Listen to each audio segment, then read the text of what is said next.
Genèse, chapitre 14. Durant leur règne, Amraphel, roi de Shinéar, Arjok, roi d'Elassar, Kedorlaomer, roi d'Élam, et Tidéal, roi de Gojim, firent la guerre à Béra, roi de Sodome, à Birsha, roi de Gomorre, à Shiméab, roi d'Adma, à Sheméber, roi de Tseboïm, et au roi de Béla, c'est-à-dire Tsoar. Ces derniers s'étaient tous rassemblés dans la vallée de Siddim, c'est-à-dire la mer morte. Pendant 12 ans ils avaient été soumis à Kedorlaomer, mais la 13e année ils s'étaient révoltés. Cependant, la 14e année, Kedorlaomer et les rois qui étaient ses alliés se mirent en marche et bâtirent les Réphaïm à Ashteroth-Karnaïm, les Uzim à Ham, les Émim à Shavé-Kirjataïm, et les Horiens dans leur région montagneuse de Séhir jusqu'aux chaînes de Paran qui se trouvent près du désert. Puis ils repartirent, vinrent à En-Mishpat, c'est-à-dire Kadès, et bâtirent les Amalécites sur tout leur territoire, ainsi que les Amoréens installés à Hatzatson-Tamar. Alors les rois de Sodome, de Gomorre, d'Adma, de Tseboïm et de Béla, c'est-à-dire Tsoar, s'avancèrent. Ils se rangèrent en ordre de bataille contre eux dans la vallée de Siddim, contre Kedorlaomer, roi d'Élam, Tidéal, roi de Gojim, Amraphel, roi de Shinéar, et Arjok, roi d'Elassar. Ils étaient 4 rois contre 5. La vallée de Siddim était couverte de puits de bitume. Le roi de Sodome et celui de Gomorre prirent la fuite et y tombèrent. Le reste s'enfuit vers la montagne. Les vainqueurs s'emparèrent de toutes les richesses de Sodome et de Gomorre et de toutes leurs provisions, puis ils s'en allèrent. Ils s'emparèrent aussi avec ses biens, de Lot, le fils du frère d'Abram, avant de s'en aller. C'est qu'il habitait à Sodome. Un rescapé vint l'annoncer à Abram l'Hébreu. Celui-ci habitait parmi les chaînes de Mamré l'Amoréen, un frère d'Eshcol et d'Adner. En effet, ils avaient fait alliance avec lui. Dès qu'Abram apprit que son neveu avait été fait prisonnier, il arma 318 de ses plus braves serviteurs, nés chez lui, et il poursuivit les rois jusqu'à Dan. Il divisa sa troupe pour les attaquer de nuit avec ses serviteurs. Il les battit et les poursuivit jusqu'à Koba, qui est au nord de Damas. Il ramena toutes les richesses.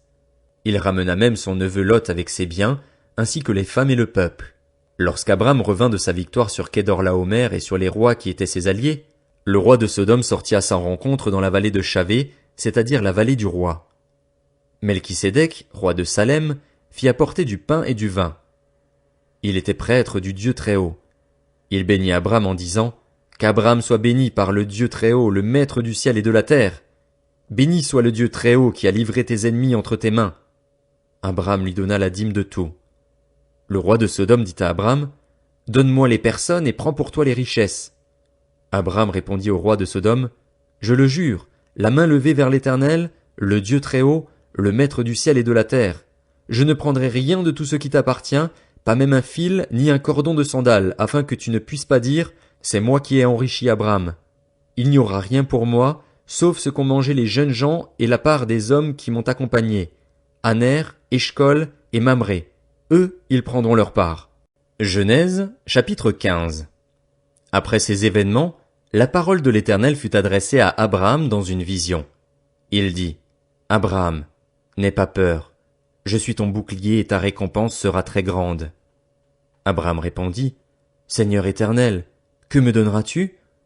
Je m'en vais sans enfant et l'héritier de mes biens, c'est Eliezer de Damas. Abraham dit, Tu ne m'as pas donné de descendance, et c'est un serviteur de ma famille qui sera mon héritier. Alors l'Éternel lui adressa la parole. Ce n'est pas lui qui sera ton héritier, mais bien celui qui naîtra de toi. Après l'avoir conduit dehors, il dit, Regarde vers le ciel et compte les étoiles, si tu peux les compter. Il lui affirma, Telle sera ta descendance. Abraham eut confiance en l'Éternel, qui le lui compta comme justice. L'Éternel lui dit encore, Je suis l'Éternel qui t'ai fait sortir d'Ur en Chaldée pour te donner ce pays en possession. Abraham répondit, Seigneur Éternel, à quoi reconnaîtrai-je que je le posséderai? L'Éternel lui dit, Prends une génisse de 3 ans, une chèvre de 3 ans, un bélier de 3 ans, une tourterelle et une jeune colombe. Abraham prit tous ces animaux, les coupa par le milieu et mit chaque morceau l'un vis-à-vis de l'autre, mais il ne partagea pas les oiseaux. Les oiseaux de proie s'abattirent sur les cadavres, mais Abraham les chassa. Au coucher du soleil, un profond sommeil tomba sur Abraham, et voici qu'il fut assailli par la terreur et une grande obscurité. L'Éternel dit à Abram, « Sache que tes descendants seront étrangers dans un pays qui ne sera pas à eux. On les réduira en esclavage et on les opprimera pendant 400 ans. Cependant, la nation dont ils seront esclaves, c'est moi-même qui la jugerai, et ils sortiront ensuite avec de grandes richesses.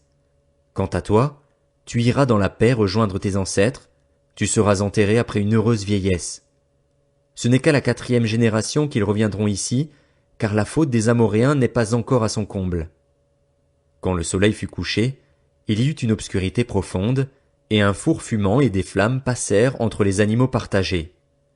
Ce jour-là, l'Éternel fit alliance avec Abram en disant, « C'est à ta descendance que je donne ce pays, celui qui va du fleuve d'Égypte jusqu'au grand fleuve, jusqu'à l'Euphrate, le pays des Kéniens, des Kénisiens, des Cadmoniens, des Hittites, des Phéréziens, des Réphaïm, des Amoréens, des Cananéens, des Girgasiens et des Jébusiens. » Genèse chapitre 16.